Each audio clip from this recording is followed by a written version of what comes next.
Yeah, good morning. I just left Baylor Heart Hospital here in Dallas, Texas, the #1 rated heart hospital in the country. A dear friend of ours landed in that hospital Sunday night. She'd been dealing with some shortness of breath for a couple of weeks, not feeling very well. She asked me not to disclose her name at all. But it's a real good friend of ours. And what she's dealing with, she has this infection. She had like a pneumonia type thing where she can't breathe. And the doctors are telling her that it's coming from her heart, where it looks like she may have a clot in her heart. One of her valves is failing, and basically their attitude is, your heart's really sick, it's failing. Probably going to come out of that with having to do a shock treatment on her heart.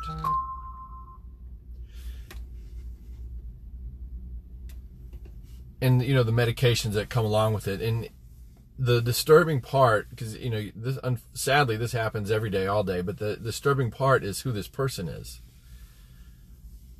She generally takes pretty good care of herself, except the last year and a half. That's all it took, was the last year and a half of not exercising, not really eating right, drinking too much wine. And it hurts watching your loved ones in the hospital. I guess the grace behind all this is that she's not accepting the fact that her heart's failing. She looked me straight in the face and said, I did this to myself. And that's what I wanted to make this video about, is how do you prevent stuff like this? What are some easy things you can do to not land yourself in the hospital with a heart attack or a stroke or cancer or anything? It all comes down to prevention. As Jocko Willink says in his books over and over again, there is no shortcut. It's not easy. But I will tell you this, it is a lot harder sitting in that damn hospital on your butt. You can't do anything. She's hooked up to all these monitors, and I'm watching this highly active lady in misery. She can't go anywhere. And it's pissing her off. It's pissing me off, and she's using it to get motivated. So, we came up with a quick little plan. Yes, I adjusted her in the hospital. She's doing her spinal care there at least. So this is the formula that I gave her when she gets out of this. Like, what can you do if you find yourself in a crisis? Like, what's a plan, like, when you get out of there? Because she's going to come out of there with at least 3 or 4 medications that she's got to take for the rest of her life, according to the doctors of doom and gloom. But the reality is, if you look up some of the side effects of these drugs, they're causing crap at an alarming rate. That, some of the active ingredients in these blood thinners are the same active ingredients they put in rat poison to cause rats to bleed out. She knows all that, so she doesn't want to take this stuff forever. So how can you naturally get your body to heal itself? What are some raw materials that your body uses to fix a heart? What are some raw materials that your body uses to heal from cancer, from anything? So I told her, I said, look, if you want to get out of this as fast as you can, you need to be inspired. You've got grandbabies. So don't do this because it's easy. Certainly not going to be easy, but do it because you get to play with your grandkids for another 20 or 30 years. Because we see, if you're watching this and you're friends of ours in the Max Living community or a chiropractic community, you probably treat people and show them how to live a healthy lifestyle where they heal up from heart disease or heal up from cancer or Crohn's or IBS or autoimmune diseases, all these different things that people are getting diagnosed with nowadays. Well, there's a real path out of that.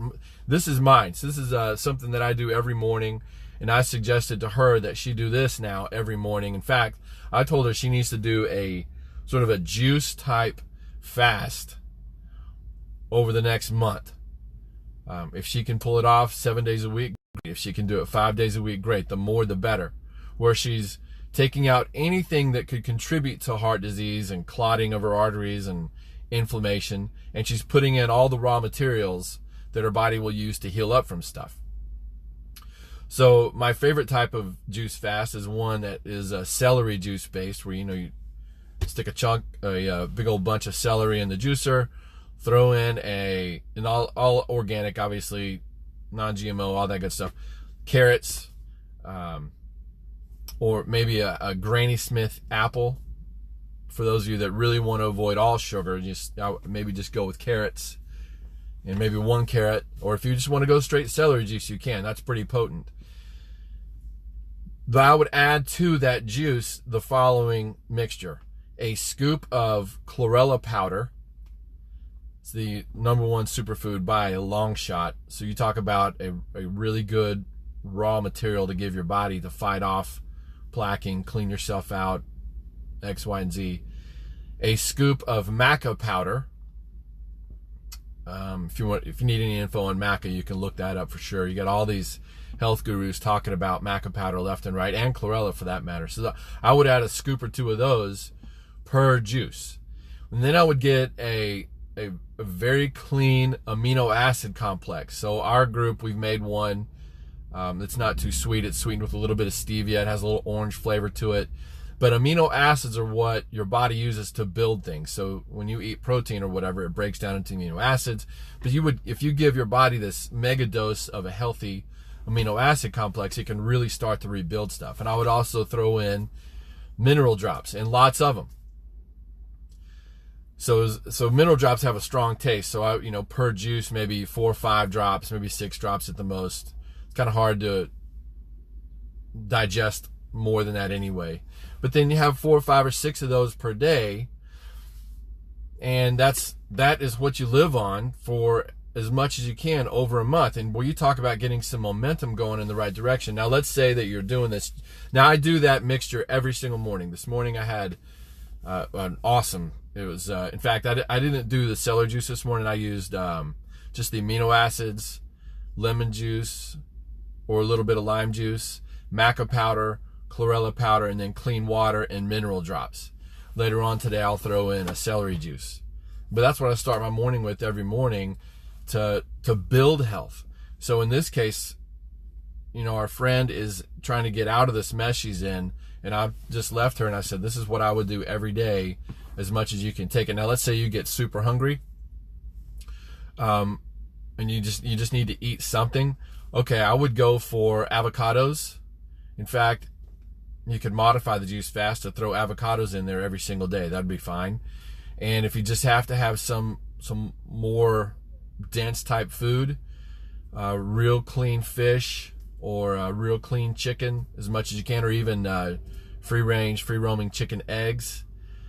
But those things, it takes energy for your body to digest that stuff. That's why if you want to go hardcore, just take out those foods that take a lot of energy to digest and just absorb all the nutrients from the juicing. That would be pretty hardcore, but that is a great way to really catapult your body into the right direction. Now, how did she get into this mess? Well, it wasn't because she wasn't juicing. She got into this mess because she told me, it's for the last year and a half. She fell. She tripped over something and landed on her hip, and ever since then just hasn't felt like working out. She got out of the routine and quit exercising, and a little too much alcohol, a little too much sort of party type food. And I should be the first one to tell you that. So I want to tell you that there's no such thing as fast food that is healthy for you. You can't go eating Chick-fil-A, McDonald's, Taco Bell, anything like that. That if you put in a fast food of any kind, that you're asking for a stroke, heart disease, cancer, or Alzheimer's. That's what that stuff is. If you're drinking sugar and sodas and that type of thing, you're asking for strokes, heart attacks, and cancers. Now, you don't have to be 100% perfect, but I would go for 90, 95% really, really good. I wouldn't eat any of that crap. But if you have a treat, even once a day, but the rest of your day is fantastic and clean, you're probably going in the right direction. But you're not going to get away with eating processed food all day, every day. Like, what'd you have for breakfast? Did you have cereal? Did you have a bunch of coffee? Did you have donuts? Did you stop and get a fast food sandwich? What do you plan on eating for lunch? Are you going to eat the processed salad from the cafe in the bottom of your building? Are you going to get another fast food thing? Are you going to what you think is a clean restaurant? I'm looking at a restaurant right here outside of my gym. It's a nice restaurant. It tastes good. I've eaten there in the past. I won't eat there now because I know the meat that they have comes from a completely abused animal with their food, the way that they feed them. It's not, in fact, I don't even call it real meat. And this is a nice sit-down restaurant.